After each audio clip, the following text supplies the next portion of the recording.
Mazba Outdoors here.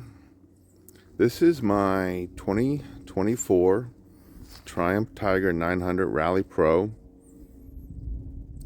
I've had it for 2,251 miles, bought it in mid-August. It's now early November.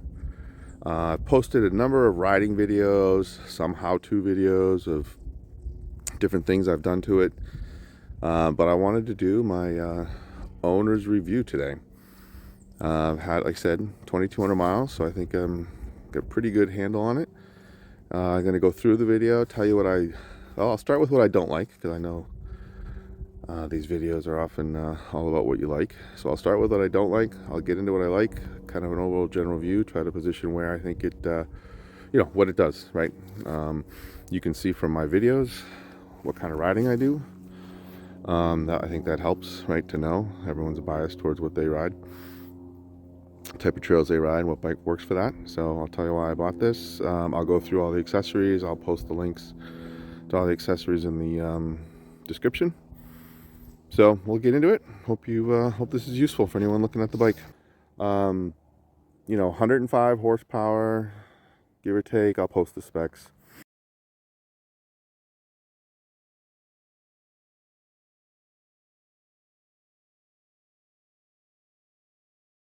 Our Rally Pro RP, so it has a few extra things. The show us shocks, which is nice.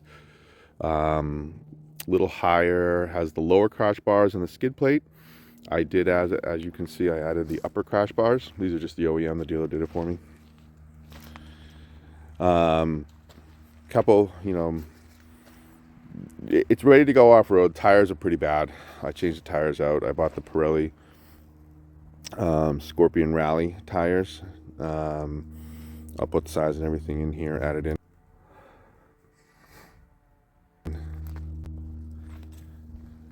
But that's what I did right off the bat. 600-mile break-in, I had him do that, and been very, very happy with the bike. On the road, reason I got this bike was to do longer trips on the highway and the road to get to the trails, and I've definitely had to do that, and I've used it for this. I've done a lot of Western Mass riding, which is, an hour and a half, 2 hours just to get to the trailhead. So that's the bike. That's the reason why I bought this bike. It does great on the highway. I've had it, up to 90 with these tires. Short stretches sanctioned, of course. They handle fine. Twisty roads, they handle fine. I have noticed there, as I've worn, so what do I have, 1,400 miles on them? 1,600 miles on them, I guess, and they've worn a little bit. And now I notice that they get a little squirrelier up fast, above 80, they're getting squirrely, so I've been dropping it down to 80 lately on those stretches. Haven't gone much over that. So, noticeable. But off-road, they've been great. Dirt, gravel, great. Rock, been fine. Hasn't been really muddy this year, so can't really speak to the mud that much. A little bit of mud I've been, it's been fine. But so, really like those. Really liked how the bike handles. I did a suspension setup. They do talk about the rake on this bike, so getting into some of the things that I was concerned about, that the rake is more street oriented than off-road oriented, and it gets squirrely off-road. I did tighten up the suspension in the front quite a bit, and it says to go completely hard in the, full firm in the front and full soft in the back to balance the rake. It says in the directions. I have a video about this. I didn't do that. I'm a bigger rider, so I wanted a little more suspension in the back, and I have that bag in the back, which I'll talk about. And I do want to use, I haven't done it yet, but I do want to go camping on this, so load up, additional gear as well. So I kept it a little firmer in the front, and a little tiny bit softer than full firm in the front. But it's really changed it. It doesn't dive as much from the factory. It dove like crazy. I didn't like that at all. The first 600 miles, street tires, a lot of street riding, dove, hit the brakes and bam, and I didn't like it. But a little adjustment here. You still feel the dive, but it's definitely way better. So I like it a lot now. So handling wise, the thing has been great. Everything I've thrown at it, more off-road than I expected it to. Granted, I have the tires, so I already talked about that. But more off-road, it's been good. So that's been really good about it. I'll get, the engine has been great. No, lugs really low. I think I have a video from yesterday. Third gear, back dirt road, going like 30 miles an hour, just nice and easy and lazy. just putting through this dirt road, middle of the woods. It was beautiful, fun, very easy to ride. It does have, a decent, tall gears, but it lugs low, so it doesn't matter that it has tall gears because it will lug low. So I like that about the transmission. Quick shifter's pretty good. You got to be on it when you want to shift up. And, if you don't, I find that with a lot of them. My BMW is the same way. If I'm on it, it's smooth as butter. If I'm not, it's clunky. This is similar. This is not as smooth as my BMW quick shifter, but it works. Might not even be as smooth as my Husqvarna. I have a 701, and that has a quick shifter, and that might be smoother than this. So quick shifter and down blipper, or whatever you call it, it works. But not the best that I've ever ridden on. Things I don't like about it, I've talked about the nosedive. Stock tires I do not like. They were good for road, but I would have bought the GT version if I wanted road. So thought they definitely could have put more aggressive tires on it from the factory. I've read a lot about the spokes, people saying the spokes are breaking. I haven't had any break. I check them all the time because I read about it. I haven't had any issues with that, but I have read about people having issues with that. Again, there's the fan where the heat comes out, and that is an issue. Not horrible, but you feel it. And I wish they had the upper crash bars from the factory. Those were, I don't know, I'll put 3 something, I'll put the price up here. And then the Scorpion Rally Pros were expensive. So, and then the first 600 mile service, I had it all done at once, right? And I did the first 600 miles the first week. So in the first week, this, bike cost me quite a bit to get it to a base level. I'll talk about the other things I did. Those were all, nice to have, and I really like them. But, that beginning is what I felt like it needed. So I would just warn you, if you want to go off-road, think about tires and the upper crash bars and really the bark busters. I'll talk about that too, but you need that stuff to go off-road with this. So factor it into your price because it's not a cheap bike to begin with. But the thing I really don't like about it is the dash. So a couple things. One, nice, you turn it on. So I get this right in here. Welcome Masba Outdoors. It's nice that it greets me. It has streaks all over it. So here's your base dash. And color, great, pops. But what I don't like is, well, first thing, there's no odometer on this home screen. There should be an odometer, trip 1, trip 2. That would just be so helpful. So it's kind of a bummer that it doesn't have that. Now, you can see it does have the clock, has a temp, speed, gear indicator, RPMs and fuel. But when you go over here, you get all kinds of stuff, right? So here's in your service, this is your odometer, 2251. But there's service, there's warnings, there's coolant, there's tire pressure monitoring, rider aids, so a lot of stuff. I'm not going to go through them all. Here's your trip. So you have 1 and 2. So that was my ride yesterday, 276 miles. And then here's your fuel economy. So 46 miles to gallon. You get Bluetooth. So down here, Bluetooth. You get navigation. You can download an app. It just doesn't have a picture. It just talks to turn by turn, but it talks in your ear if you have a headphone on. So I actually like this navigation. I've heard people complain about it, but it will, it'll talk to you in your ear if you have a headphone on and tell you which way to turn, which I think is useful. You connect your music, which this allows me to skip a song. To be honest with you, volume, pause, and play, those buttons don't really work. I don't know why, but it will let me skip a song. Connect your phone, connect your text, connect your GoPro. I have not done this yet. And intercom. So Bluetooth is pretty cool. Does a lot of stuff. What else? Oh, and then just different settings. So the thing I don't like, so it has a lot of great stuff. The thing I don't like is I'm constantly switching between. I like to leave it on music because I usually have a Spotify playlist going, and if I want to skip a song, I skip a song. And I have my phone up here, and I use Gaia, and I'm following some maps. So that's, gives me what I like to see. But then I do like to see my mileage, and I'm always switching back to see what my mileage is. And it would be nice if it was just up there. I mean, most bikes have that. So I don't know, small thing, but that really bothered me. The length of time it takes. I just, you saw how it started up. It takes quite a while to start up.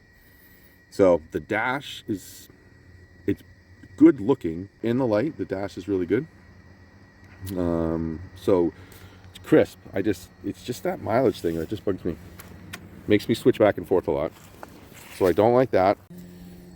So you also have rider modes. You hit the mode button over here, mode, and you have road, sport, off-road, off-road pro, rider,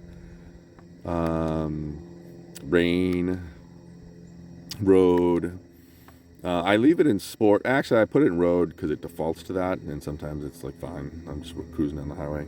I like sport, and I will do sport off-road. So one of the things about this that I don't like as well is you have to stop to put it in off-road mode, off-road or off-road pro. And in your customer setting, rider settings, you cannot, disable the rear ABS, which is really what I want to do. So that is annoying that you have to stop. I've gotten used to it.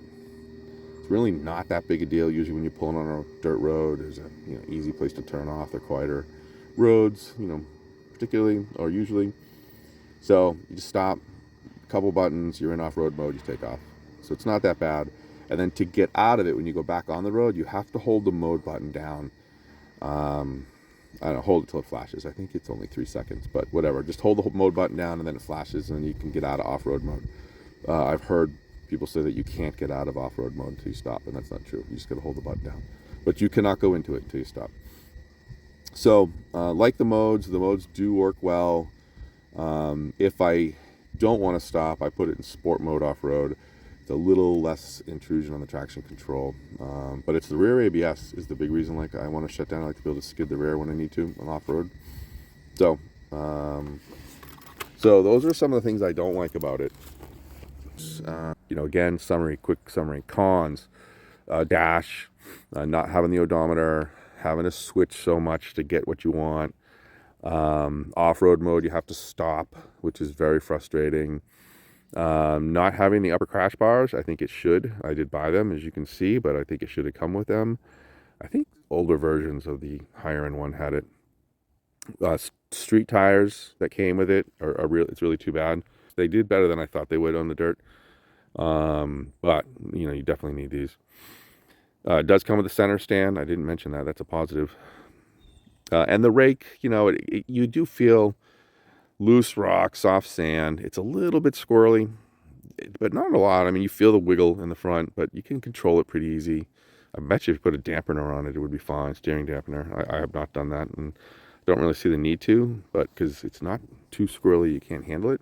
But you do feel it a little bit right around 46. So this thing gets that's kind of it. Everything else I've been really happy with. Mileage seems really good. Handling has been great. It's super comfortable. It's also got heated grips and a heated seat, which I did a ride yesterday. It got down to 35. I've done a few rides in the low 40s already this year. I bought it in August, so went to fall. And yeah, that's nice to have. You definitely feel it. Seat's pretty comfortable. Actually, it's really comfortable. I've done 3 10+ hour rides on it already, and all 3 of them, I'm amazed. Yesterday I only did 8 because I got so cold. I got down to 35. I turned around, but that was an 8-hour ride. And I feel great today. And the 10-hour rides, I was tired afterwards. But like I ride my Husqvarna 6 hours, and oh my God, it hurts so bad. So this has been pleasant that way. Again, the highway riding has been great. That's a big gap on the Husqvarna. 3 hours going 70, 80 miles an hour is not a fun thing you look forward to on the Husqvarna. It'll do it, but it's fine. It's not as fun as, off-road, but it'll do it fine. And it's, peppy. You can pass at will. 105 horsepower, it goes. I definitely don't have any problem with the power. So that's nice. I did test ride the T7, and my Husqvarna has 74. T7, I think, is 74. 70-something, 72. And you notice the difference in this. So I definitely like it. I think the 100 horsepower is a good number. So overall, great bike. Very happy with the bike. But everything else, right? Handling, comfort, luxury, technology. It does have all the ride modes. Again, you got to stop, but it has them all, which is really nice. Off-road ride mode works really well. Allows you to, spin out, get the rear end loose, lock up the rear end, but it keeps the anti-lock brakes on the front end. So you can still, one finger brake it. It's got pretty good engine braking off roads. You can just downshift into corners and stuff. So that's really neat. I like it. Another feature it has, this you can pull this up and spin it, and it flips higher or lower. I'm not going to do it with bare hands because those are pretty sharp and it hurts. But you can flip that over to a higher or low setting depending on what you like. I also bought the Black Dog foot pegs. Really like these. I did a video on the install. Easiest foot pegs to install I've ever installed, and very nice platform. I like how they kind of bow out front. At first I thought that was odd, but it does fit your foot really well. Very easy bike to stand on, and those pegs make it a lot easier as well. I have not upgraded the skid plate. This is the factory. You can see there I can wiggle it a little bit. It's not the strongest thing. I would have upgraded. It was the first thing I went to go buy, but it was a 4-month backlog. So I still haven't even had it yet if I ordered it then. I haven't checked recently, but so I don't know. That is something I might do. I did buy this RG Racing guard here for was that the rectifier? I don't know. But I put that guard on. I just thought rock's coming up. Does have the Brembo brakes. Stopping power is great. I literally one finger stop this all the time. It's nice off-road. 2 if you're like ever desperate, but it's super easy to modulate the front brakes. Very, very good braking. Rear brakes are good as well. And again, I think the best part about them is you can do, unlock the ABS and lock up the back brakes on the dirt. Muffler, I've kept the stock muffler. It sounds pretty good. It's not too big.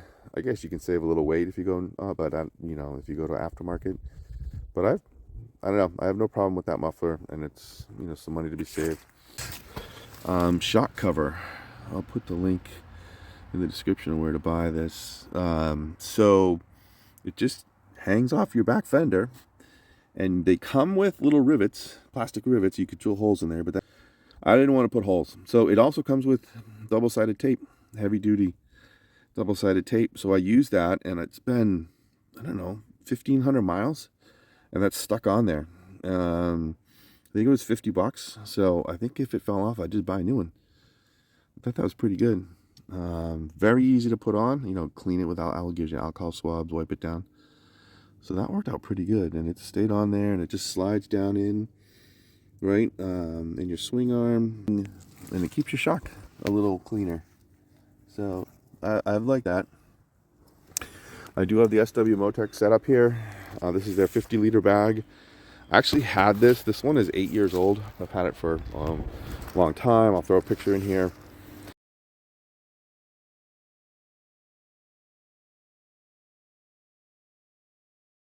Got the bike and put it on, and not knowing if I was going to keep it, and I love it. So I'll put the link up here of a new one. Very easy to strap on. 4 straps. Oops, there they are. There's a battery tender.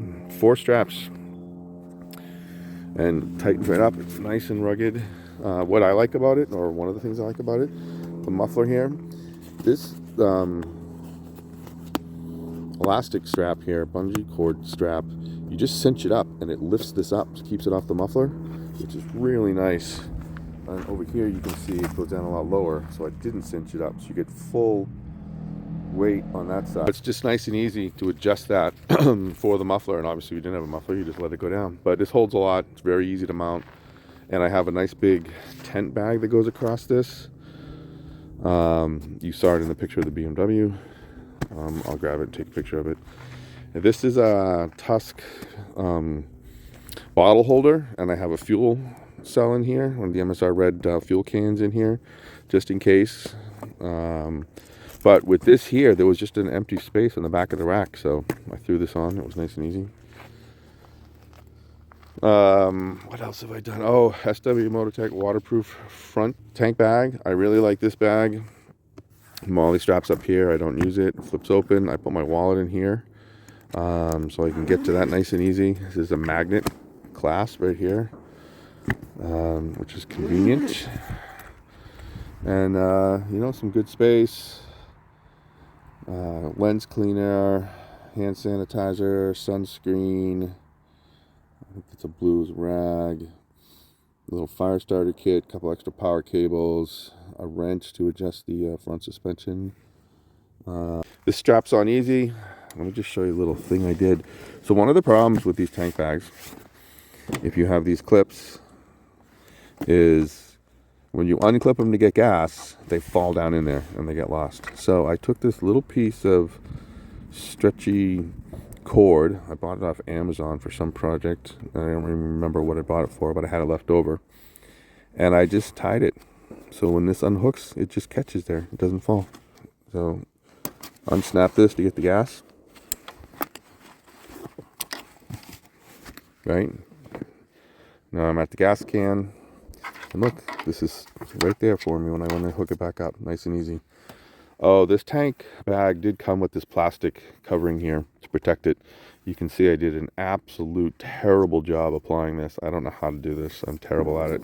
But I only do it underneath this. So when this is on, you don't see that terrible job. But it is nice to know that it won't scratch your tank, you know.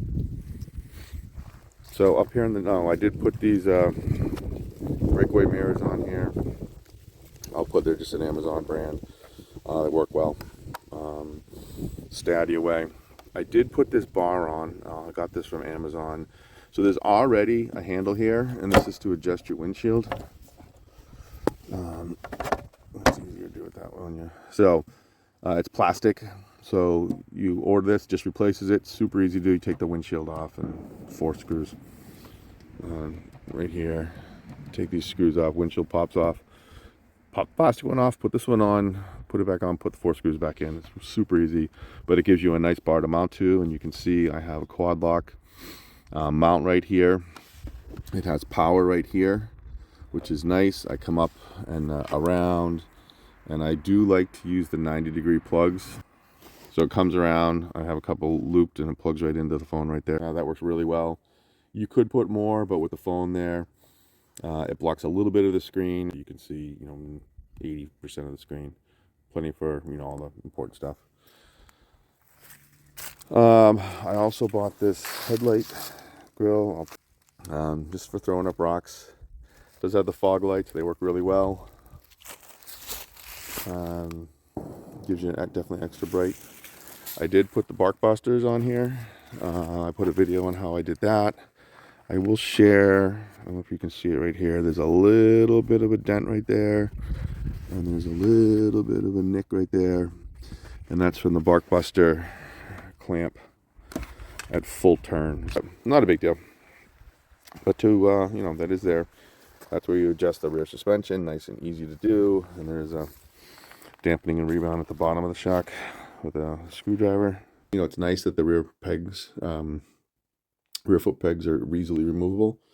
I was going to take them off. I almost always do. But I left them on because it's a little bit of crash protection. If I do fall over, it'll hit the front crash bar and then this.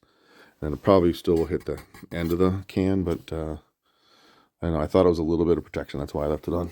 Another feature of this Tiger, not a huge deal, but this 90-degree valve stem. Little thing, but it makes it a lot easier to check the temperature or pump the tires up as opposed to trying to come in, you know, this way and getting hit in the disc. Like I test drove a GS, I've driven a Tiger 1200, I've driven a KTM 1090 and 1190. So I've driven some bigger bikes, GS 1250, 1250 Adventure, and I have an S1000 XR. This feels smaller. It definitely does, and that gives you more confidence off-road, a little easier to flick around, and it's big enough that it's fine on the highway. You know, one of the problems with the smaller bikes is the weight. They're so light they get blown around. This does not get blown around. You know, it's 502, 504 pounds. So it's not super light, but it's not 550, 600 pounds like some of the bigger bikes are. So I just, you feel that it's smaller. It gives you more confidence. 21-inch front wheel works really well off-road. I bang it up over a lot of rocks that I don't, you know, I'm nervous usually about doing. Not a problem. 17-inch rear wheel. Some people complain about that. You know, I don't know. I have an 18-inch on my Husqvarna. That thing definitely does better off-road. But this does fine. And, you know, I really like these tires. I know there's maybe fewer tire options. I did get the tubeless, and I wanted the tubeless tires. I know there's different, you know, ideas about that, but easier to fix is what I was looking for. So everything about this bike has been fun.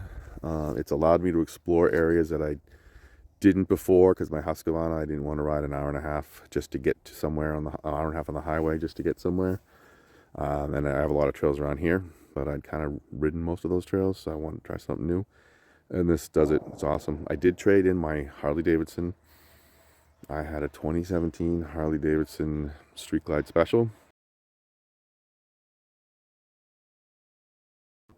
But once I got the Husqvarna, I just wanted to ride dirt. I didn't want to ride that, but I did want to go longer rides and ride dirt, so I traded that in for this. And although I definitely missed the Harley, that was a fun bike. I like the woods, and this lets me go longer distances like the Harley did, but also in the woods. So to me, it was a good trade-off. And then I did have a Triumph Scrambler. I'll put that up here as well.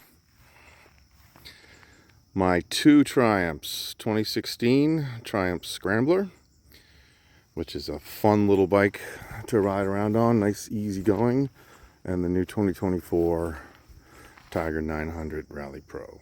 So I traded in the Harley and then sold the Scrambler, and basically broke even, you know, got this bike for that.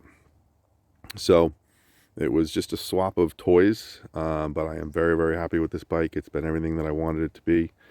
Again, around here, more technical riding. I can be in dirt in 15 minutes.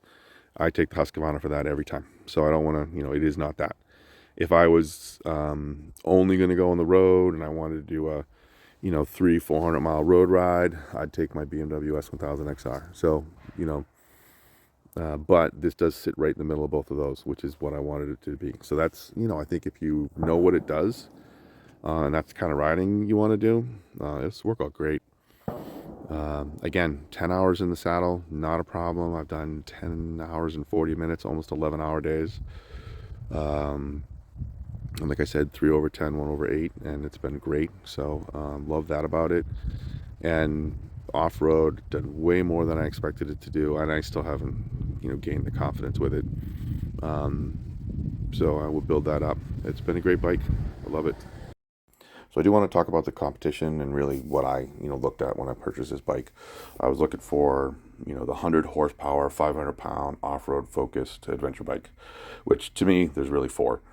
This bike, the F900 GS Enduro package, the full off-road version, the KTM 890R Adventure, or Rally, and the Husqvarna Norton 901 Expedition. All those bikes are in the same category as this, similar weight, similar power, similar off-road features. I don't think you could really go wrong with any of them.